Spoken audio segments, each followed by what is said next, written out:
पुण्य नमोकार पुण्य। प्रभु ने कहा है व्यक्ति के अंदर अनेक तरह के भाव आ सकते हैं। जो भाव होते हैं वो हमें उठाते भी हैं और गिराते हैं। भावों से हम परम सुख को भी प्राप्त कर सकते हैं, भावों से हम अत्यंत दुख को भी पा सकते हैं।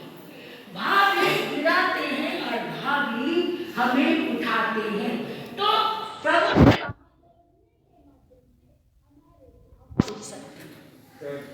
हमारे भाव हमारे विचार अच्छे बन सकते हैं। तो भावों को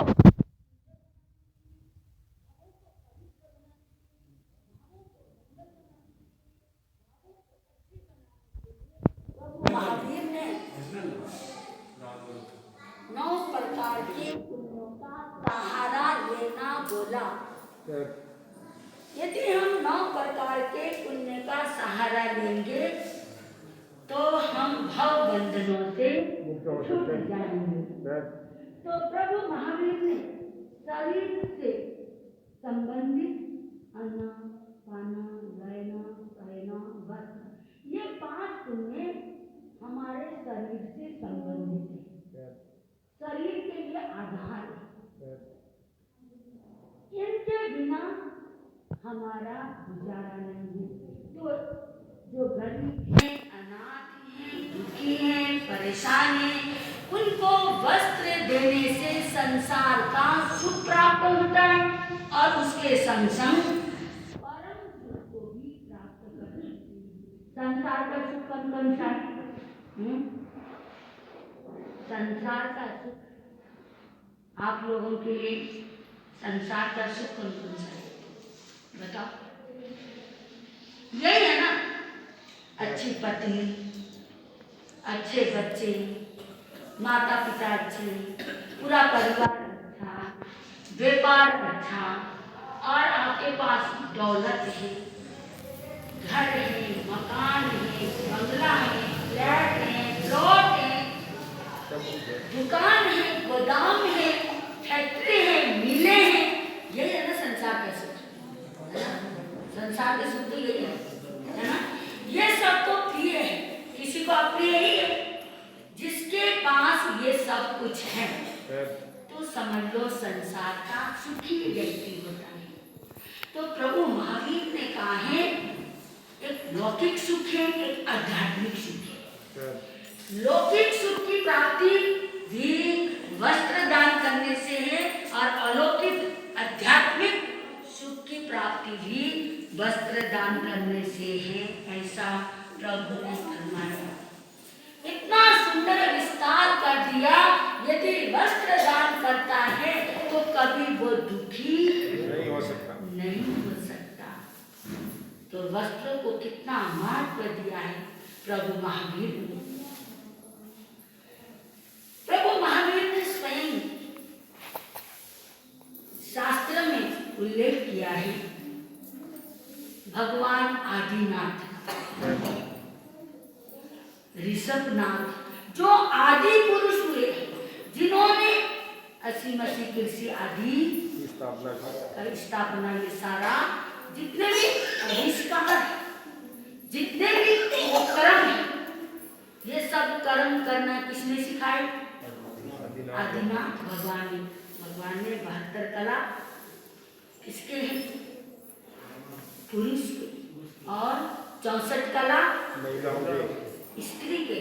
तो ये सब, ये पढ़ना लिखना, ये महिलाओं के अनेक तरह के जितने भी हैं, ये 64 कलाओं में इनके जो जितने भी इनको कलाएं आती हैं, पाठशाला से लेकर इनका गायन, नृत्य, जितने भी एक्टिविटियां, जो भी सीखे, जो भी करती है हमारी बहनें, वो सब कहाँ से मिला है? भगवान आदिनाथ से, आदि पुरुष से प्रारंभ हुआ। और पुरुष के लिए भी जितने भी आप व्यापार करते हैं या जो भी आपके पास कलाएं हैं, बोलने की कलाएं हैं, विद्या की कलाएं हैं, जितने भी आपके पास कलाएं हैं 72 प्रकार के, ये सब आदि पुरुष के माध्यम से चालू हुआ। तो आदि पुरुष एक बार महाविदेह क्षेत्र में थे। कौन? ऋषभदेव भगवान। जीवानंद नाम था उनका, आदि पुरुष का नाम जीवानंद था और महाविदेह क्षेत्र में वो वैद्य थे। क्या थे? तो वैद्य थे। उन्होंने वैद्य का अध्ययन किया और आयुर्वेदिक वो उपचार करते थे, पर बहुत साधारण थे। ऐसा नहीं महाविदेह में भी सभी अमीर अमीर होते हैं, है ना? महाविदेह क्षेत्र में भी हर तरह के लोग होते हैं। ये वहां पर हर समय क्या रहता है? हर समय वो चौथा आरा रहता है और वहां पर व्यक्ति अधिक सुखी रहते हैं और वहां पर धर्म ध्यान रहता है, क्योंकि विश्व विराजमान हर समय रहते हैं। तो वहां पर धर्म ध्यान होता है, सुख शांति मिलती है और जहाँ सुख शांति है वहाँ सबसे आज सुख और शांति से बढ़कर कोई आनंद है? इससे बढ़कर कहीं भी नहीं है। हर एक को सुख और शांति चाहिए, क्योंकि आज अभाव है किसी चीज का तो सुख और शांति का नहीं है। इंसान के पास सब कुछ होता है, होते हुए भी वो अशांत रहता है। क्यों रहता है? क्योंकि भीतर शांति नहीं। तो भीतर शांति पाने के लिए अपने आप को जानना है। हम हर समय दूसरे को जानने को, दूसरे को समझने को देते हैं और अपने तरफ हम ध्यान नहीं देते। जब तक हम अपने पर ध्यान नहीं देंगे ना तो हमारा कल्याण नहीं होगा।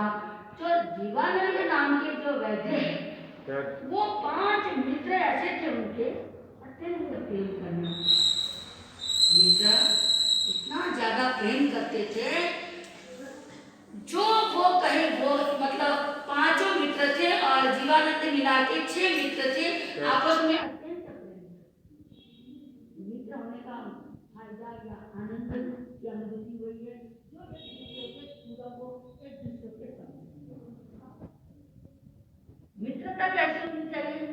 जैसे दूध और पानी। ऐसा शास्त्र में बोला है, मित्र कैसे होना चाहिए? दूध और पानी। दूध में पानी मिला दो या दूध पानी में मिला दो तो दूध ही बन जाता है। एक बार दूध और पानी की मित्रता इतनी बढ़ गई तो पानी ने कहा कि मित्र मुझे ऐसा बनना है, बिल्कुल समर्पण भावना आ जाए मेरे भीतर। तो उसने पानी जाके सामने दूध में जाके मिल गया। दूध में जाके मिल गया तो दूध एकदम सोचने लगा, उसकी एकदम कीमत बन गई। तो भाई देखो, ये मेरे पास आया तो मुझे बिकना है, मुझे बढ़ाना है, इसकी कीमत बढ़ानी है। पानी आने के बाद इसकी कीमत बढ़ानी है तो क्या बन गया?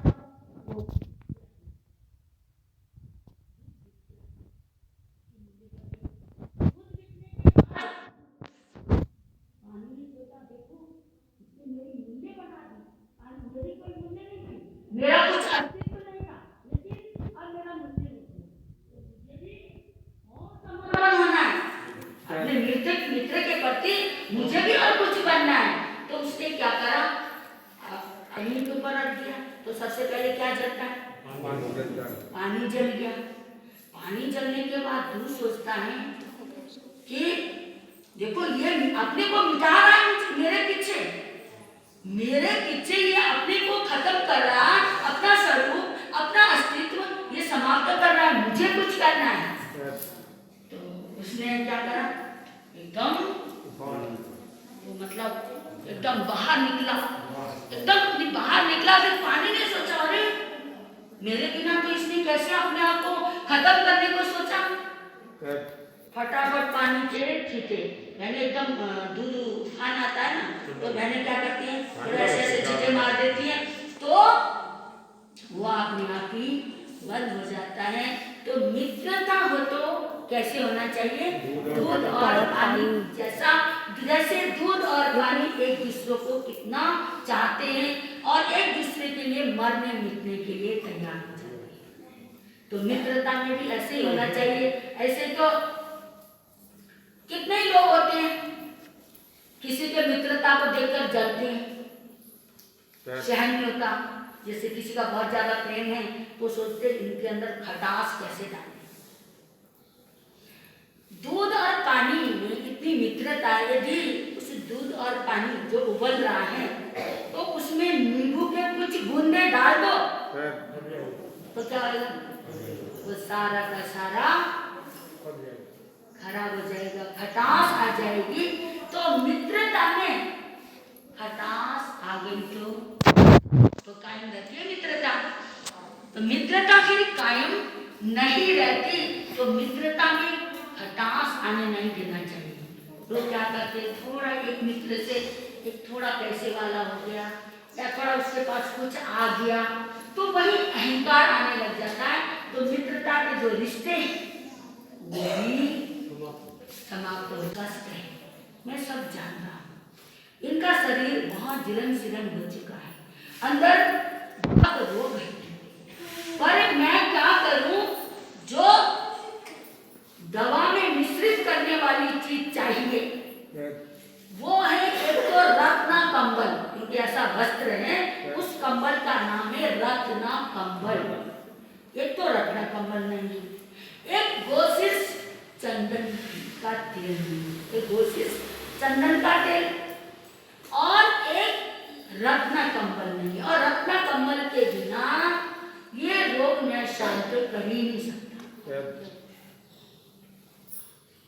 कैसे करना है ये आप बताओ? पहले आप ये इंतजाम कर सकते हो तो मैं अपनी दवाइयाँ निकालता हूँ। मेरी और जो दवाइयाँ हैं उसमें एक तो चाहिए कोशिश चंदन और एक चाहिए रत्ना कंबल।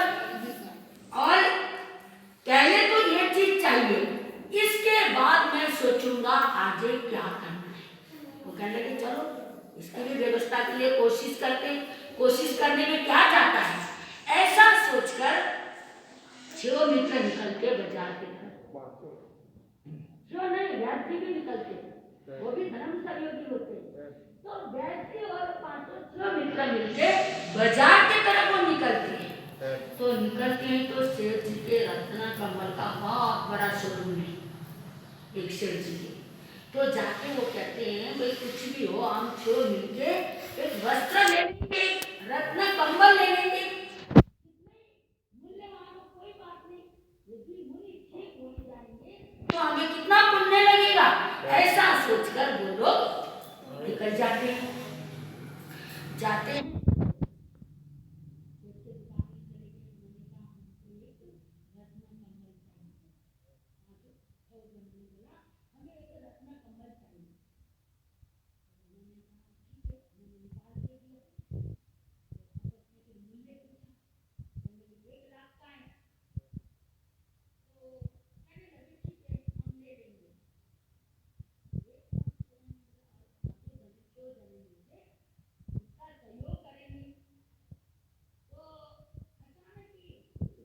सेठ ने कहा आपको करना क्या है, 5-6 जन मिलके आए हो, आपको ये रत्ना कंबल क्या करना है, बहुत कीमती 1 लाख स्वर्ण मुद्राएं से इसको आप खरीदेंगे, आपको क्या करना है?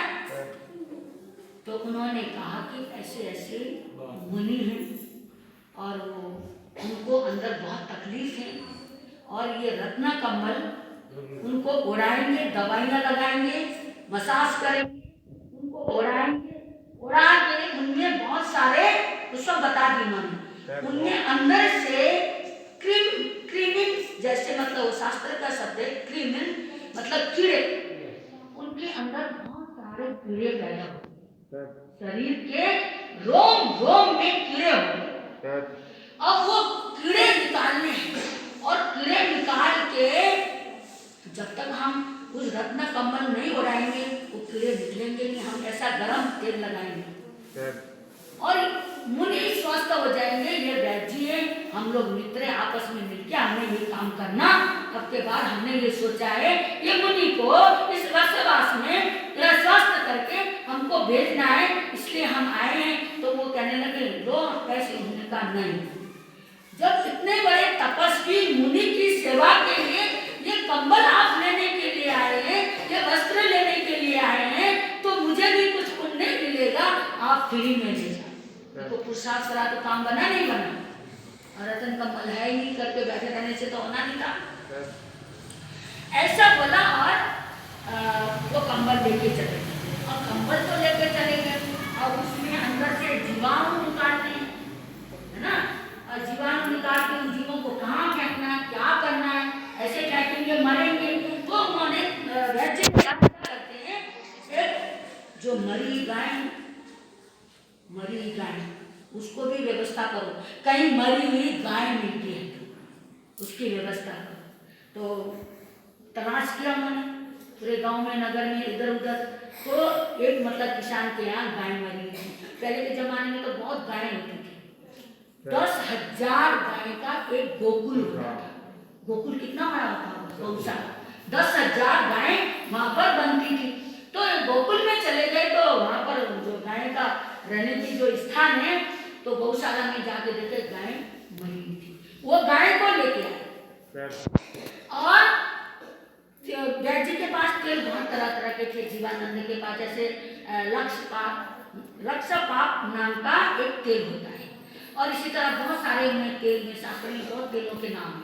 वो सारे तेल मिला के और उन तेलों को फिर उसको पका के अच्छे से उसको उबाल के, और गरम गरम, पहले वो गरम सब तरह के तेल से फिर पूरे शरीर को, वो तो जंगल में साधना कर रहे थे, ये सारे चले गए नहीं, छोटे, और उसको गोशिश नाम का चंदन, जो मैंने अभी बताया था, गोशिश नाम का चंदन भी लेने गए, चंदन भी मिल गया। देखो शुभ कर्म का उदय आता है ना, तो पुण्य का उदय आता है, उनको तेल का भी अनुयोग मिल गया, और रत्न कमल भी मिल गया। कई बार कहते हैं ना, कोई बीमार हो जाता है, बहुत समस्या, हॉस्पिटल वाले कहते हैं यदि ये वाला इंजेक्शन मिल जाए, ये व्यक्ति को हम बचा सकते हैं। तो वो आदमी के लिए इंजेक्शन कहीं कहीं ढूंढते, कहीं मिल भी जाता है, इंजेक्शन लगा देते, ठीक भी हो जाता है। कहीं वो इतना तलाश करते हैं, इतना तलाश करने के बाद भी नहीं मिलता, समझ लो उसकी आयु इतनी थी, अनेक पुण्य का योग नहीं था, पुण्य का जोर कम हो गया था।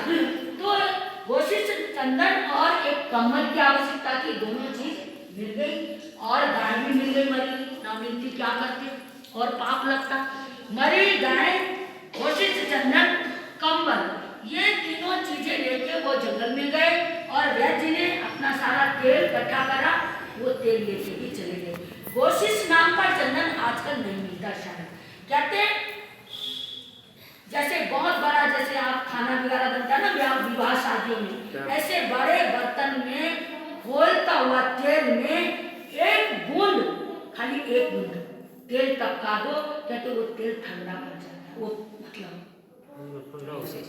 गोशिश चंदन ऐसा होता है, ऐसा अद्भुत होता है, इतनी शीतलता होती है उसके भीतर। गोशिश चंदन का उल्लेख उत्तराध्याय जी सूत्र में भी आता है।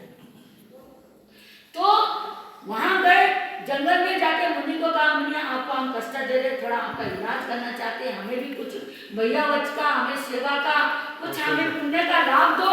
बेचारे वो तो बहुत परेशान थे, वो उनको वस्त्र उनके उतार के सब उनके शरीर में वो गरम गरम तेल लगाया, तेल लगा के खूब मसाज करते।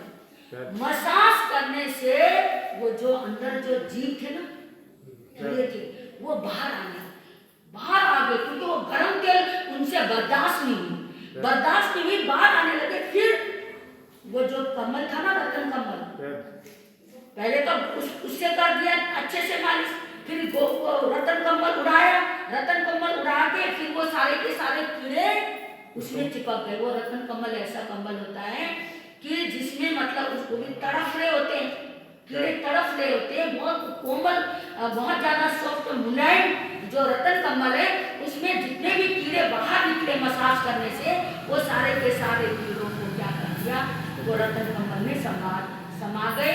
फिर वो रतन कमल पास में रखा हुआ जो गाय मरी हुई है, उस गाय पर सारे झटका दिया, वो सारे मरी हुई गाय में चले गए। फिर दोबारा ऐसे मसाज करा, तिबारा मसाज, बार बार मसाज करा, बार बार उस कमल को ढका, उस कमल से फिर उसको करा, फिर वो गोशिश चंदन लगाया जिसको मुनि को थोड़ा राहत मिले, क्योंकि उनको भी बर्दाश्त नहीं हो। करते करते हड्डियों तक वो तेल पहुंचाया, हड्डियों तक। जो गर्म तेल है जो वैद्य जी ने तैयार करा वो हड्डियों तक पहुंचाया, इतना पहुंचाया, इतना पहुंचाया, सारे के सारे कीड़े बाहर आ गए। शरीर उनका रोम रोम के कीड़े थे वो सारे के सारे बाहर आ गए।